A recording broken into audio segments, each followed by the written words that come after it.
All right, so this is a very hypothetical discussion we got going on here. What if you flipped the careers, or at least the first, let's say, 13 years of their careers, because, Shaq played for much longer than Yeah. Wilt Chamberlain did.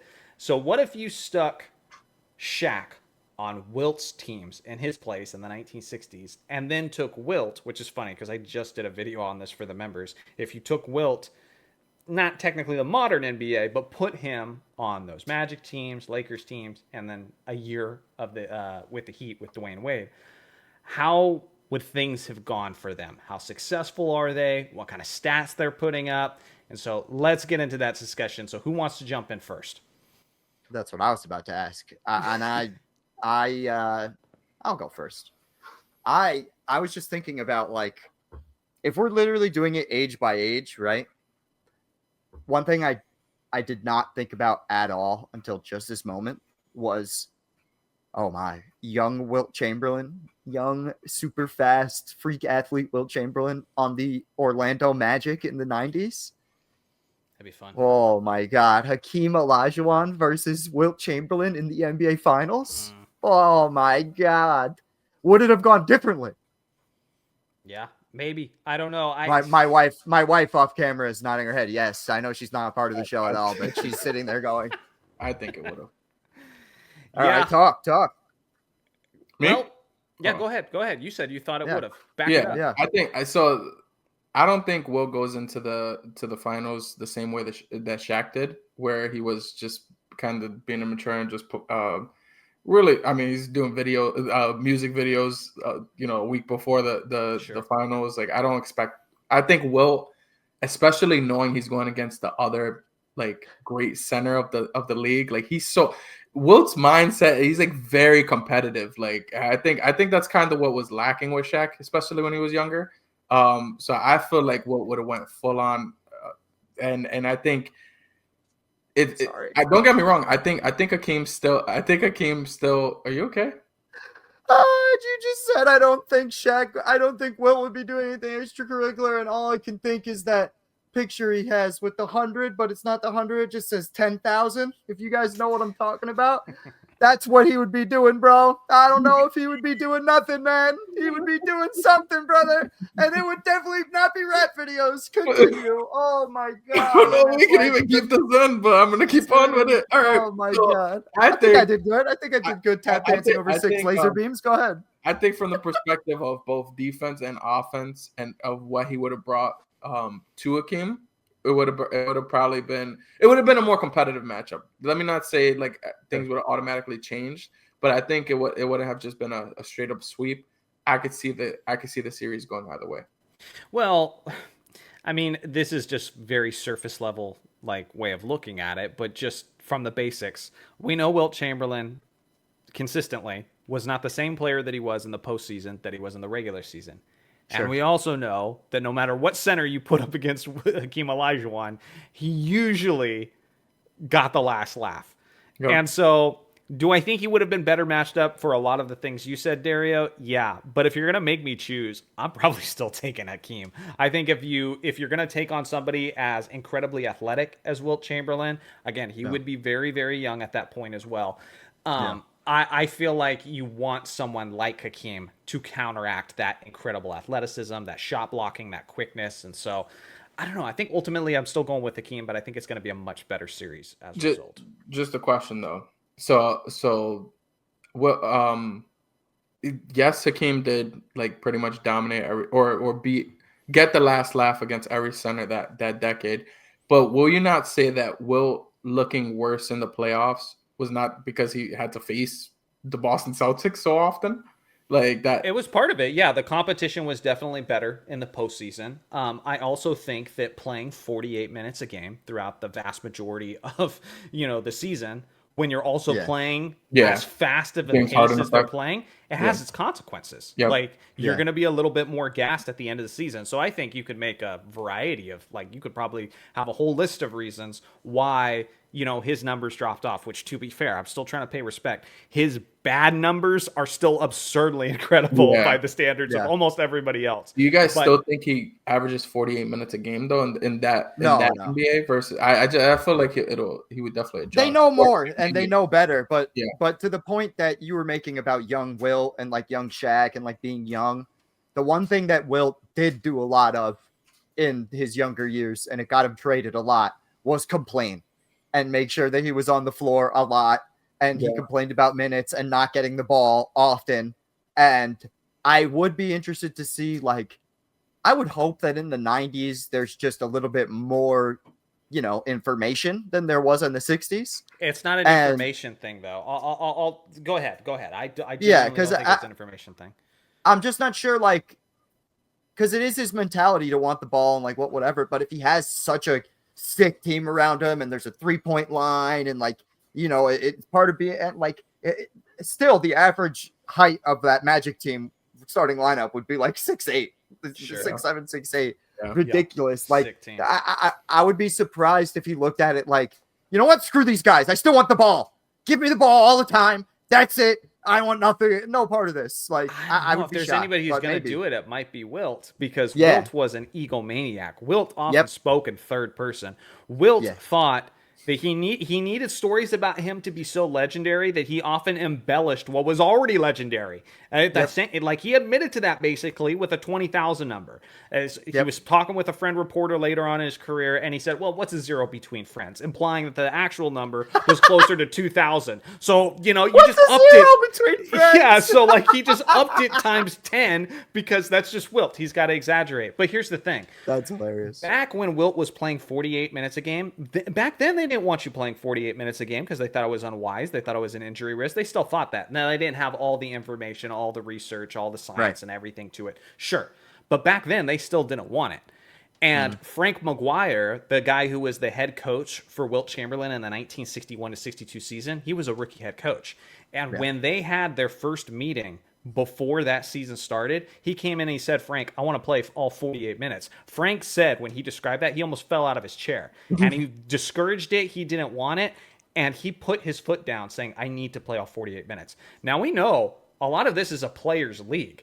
If you're going to be talking to potentially the best player in the game and tell him what he can and can't do, especially if you have a rookie head coach, I don't think a lot of guys are going to be able to stand up to Wilt Chamberlain. Maybe if he's talking to like, Greg Popovich or someone who's more established or that sort of thing.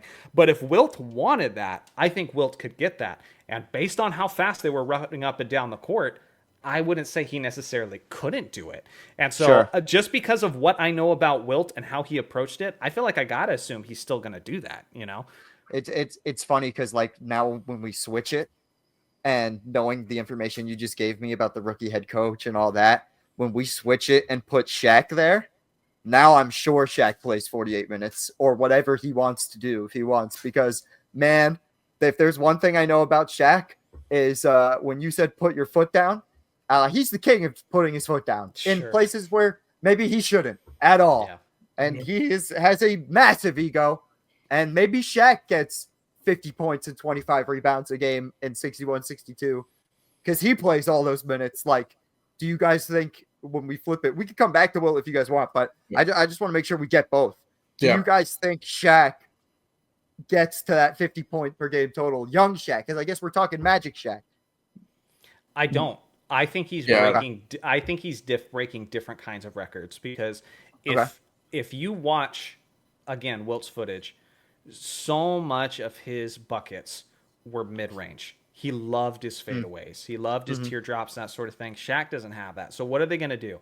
I think there are less bigs to handle Shaq than there was in the 2000s. There are some that are very well equipped to do it. Because if Dennis Rodman can do a pretty good job on him, then why am I to think that Bill Russell, who's very much like Dennis Rodman as far as his athleticism, he's about an inch taller, his endless motor, he's very similar to Rodman in that way. So Bill Russell might do a good job. Nate Thurmond, we know about him. Dude's just built like a tank. He did a good job defending Wilt. He might do a good job defending Shaq. But there's going to be some where Shaq's going to eat, and he's going to eat very, very well. But he doesn't really have that mid-range shot. So what I think they're going to do is the hack a Shaq on steroids. When Wilt Chamberlain averaged 50.4 points per game in 1962, he shot an NBA record 17 free throw attempts per game. I think if you get Shaq in there, genuinely, I think he's averaging 23 or 24 free throw attempts per game because they're just like, we cannot let this guy in the paint, and everybody's just going to be hammering him. My only argument with Rodman though is there's certain like there are things that they allow in the 60s that they didn't allow in the 90s. Sure. So like illegal defense, all that stuff. Like I think that plays a role. Like in the 60s when if Shaq could be in the paint for as long as he wants, I just think you tire out a guy like Shaq would probably be giving or 50, 60 pounds over Bill Russell, and then not to mention 3 to 4 inches. Like I think that would tire him the hell out, and then also the amount of fouls that he'd be getting, like I think he would easily be fouling. I think everybody's going to be getting more fouls, but here's the thing. Although I get what you're saying, you have to remember, even in 2000, if you compare 2000 to 1960, the games played like this in 2000. Nowadays, it's played like this, but in 2000, it's played like this, and in the 60s, it's played like this. Okay, everything's condensed. Everything because there's literally no 3-point shot then, and so Shaq's option to get the double team and penalize guys by kicking it out to Robert Horry, to kicking it out to Kobe Bryant, Derek Fisher, Brian Shaw, Glenn Rice, go on and on. That's not as penalizing as it used to be. Now, that iconic photo where Shaq is dunking on the whole team, which is the New Jersey Nets, it might look like that every game because they are going to have guys hovering, guys doubling, guys tripling, and hammering all the time. And so, anybody who defends prime Shaq, they're in risk of getting in foul trouble and fouling out. But Shaq also fouled out guys who were not assigned to guard him specifically. And so I think everybody's going to be fouling him like crazy. And I think they'll bring in bodies because they always adjust to the best players in the league, specifically with the intent of, handling Shaq, just throwing bigger bodies at him because they did that in the 2000s. Yeah. Yeah. I think Shaq, especially earlier on in his career, was more he cared about getting guys involved though. Like and versus Wilt in this sense, and I think that was Wilt's biggest issue for his first probably like 5 years, where it was hard for him to like think about getting a teammate involved, and I think because of that, he probably wins like an extra championship because of that, especially knowing that Wilt had like seven game series against the Celtics and stuff like that. I could totally see Shaq winning one of those series. The only thing I don't really like though is the rookie head coach. I think Shaq needs an all-time great coach in order to win championships. So that's the part that's kind of going against my argument here. Even in the 60s?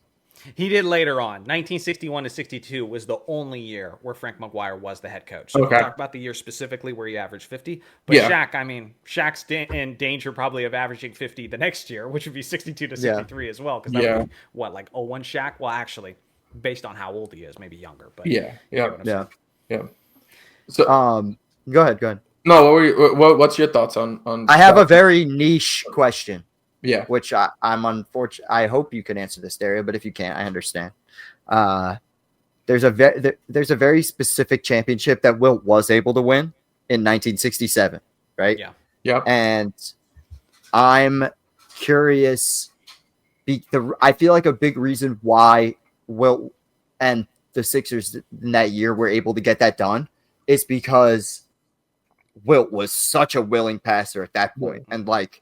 And like the year he led the league in passing, right? He's it was either that year or it was like the year right around there. It was for that Sixer team that he did that. I'm not sure if Shaq still gets that championship because of how like unique Wilt was in that season and how custom built he was for that roster. I don't think if you just throw Shaq like still scoring a lot of points, still, you know what I mean, and like maybe like 4 or 5 assists a game, I don't think is enough. I think you need that guy who's so obsessed with getting his teammates involved that I'm not sure. What do you guys think? This is a little bit of a niche question, but I felt like it was also Wilt trying to prove a point with that. as well. Like I feel like it was also like him getting all the heat for not wanting to. But it worked though. That's the Yeah, thing. He I was just like it was his version of Bill Russell, and it paid off. yeah And that's one of the all-time great teams, the 1967 Philadelphia 76ers. For people who acknowledge years that far back, that's seen as Yeah. one of the all-time great teams. And so yeah I agree with that one. I think Shaq would be so difficult to deal with early on. I think there's a couple championships that Bill Russell won that now Shaq's winning because there's going to be some crucial games where Bill Russell's going to foul out. Like, I'm sorry, I Yeah, true. understand he can have other guys step in and help him, yeah. but you can't tell me all those crucial game sevens, and all those big moments. Shaq's not going to have one of those iconic, 45-25 games, Yeah. and Bill Russell's just not going to get 6 fouls. It's going to happen eventually. And Especially if he so, loses one of those like series against him, Shaq's gonna come back with redemption. Like pretty much him losing the finals to Akeem made him the beast that he became in 2000. Yeah. Like I mean, True. Shaq, yeah, and to a certain extent, I think it ate him up even more than it ate up Wilt Chamberlain, because when he joined the Lakers in the 96 to 97 season, they lost like 3 years after that, and then Shaq goes in there and tears up the entire bathroom and everything because he's just so frustrated. And so, yeah, I think that would have created a monster if yeah. he had lost as many times as Wilt did. So I think. But I want to hear some numbers. Like, do we have stats? Do we have like ring counts? How much does that flip? Like, a lot of what we're saying making sense, but now we gotta like theorize. And what does it materialize into? All right, I'll go with Wilt first because I feel like I have a little bit of some hot takes there too. With Wilt, I think he wins more championships than Shaq did. Wow. And with his same situation, so this is assuming starting from 92 to 06, which is 13 years. All right, so I think if you add Wilt Chamberlain to the Lakers, I think they're better. And and I know that sounds insane because you'd argue, well, how's Kobe going to deal with him? What other stuff? Kobe's biggest issue, and for whatever reason, Kobe has to say it like 5 million times, and people just choose to disagree with him. Kobe's biggest issue with Shaq was him being lazy and not coming into the seasons prepared.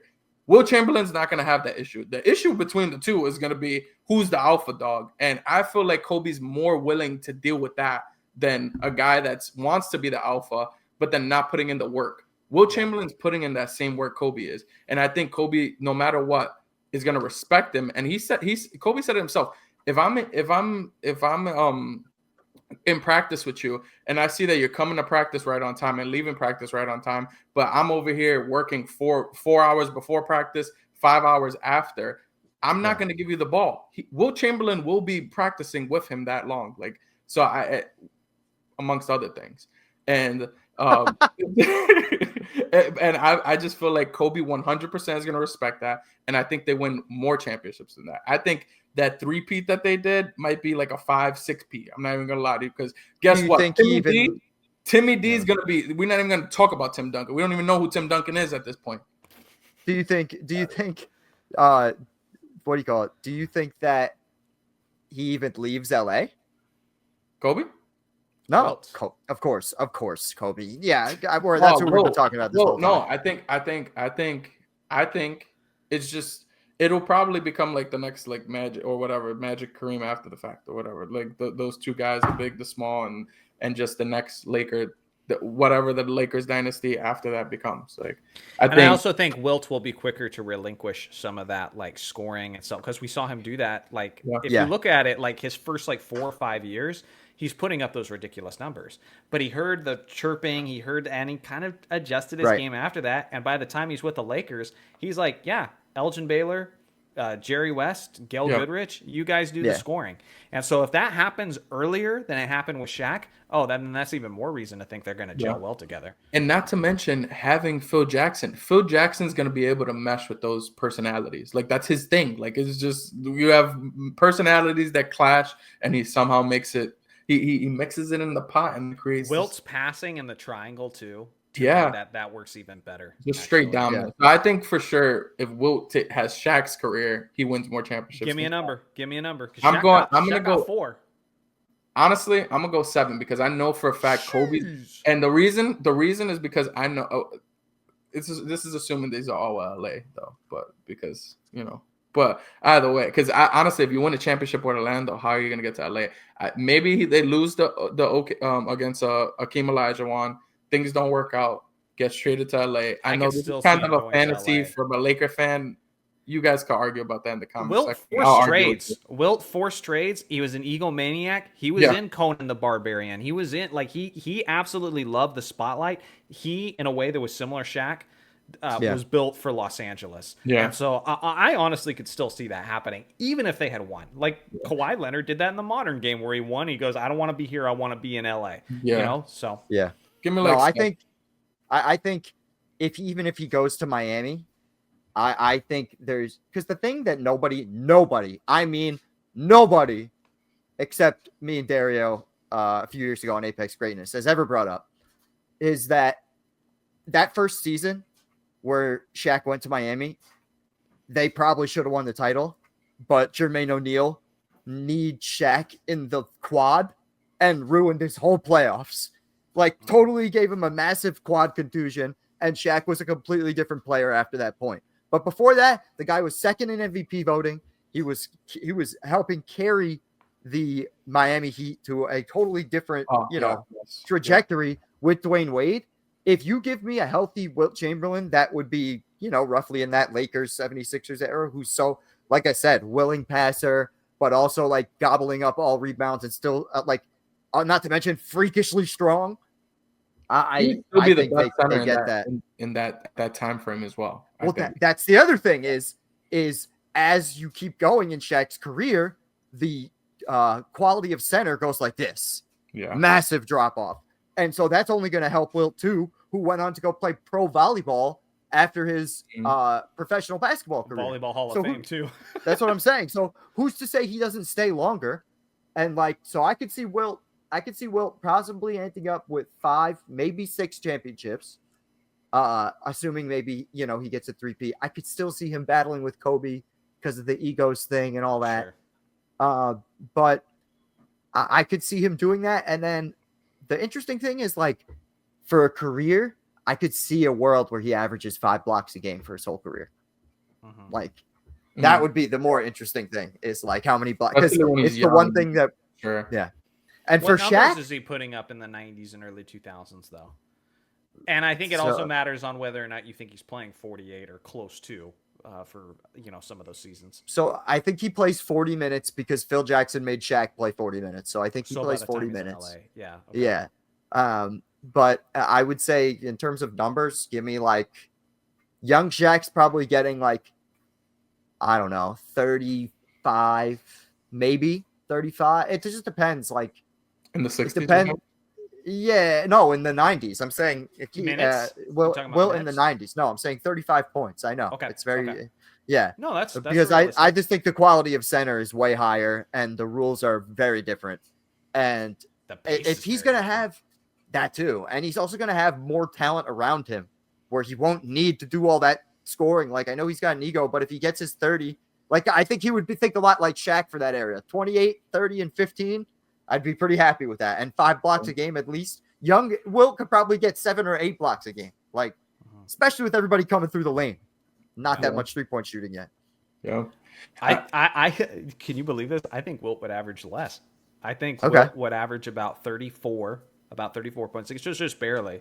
But scoring in the 90s is hard. Michael Jordan made it look not hard, but in the entirety of the 1990s decade, only one other guy in one other season scored over 30 points in a season, and it was Karl Malone in the 89 to 90 season. Outside of that, there was no other 30-point scorer in the 90s than Michael Jordan. That's it. Right. And so I think it's just hard, and with that snail's pace and everything, I think Wilt, if you drop him in this modern NBA, I had him at about 39. I think he's scoring more in this, with this pace, with all those minutes and that sort of thing.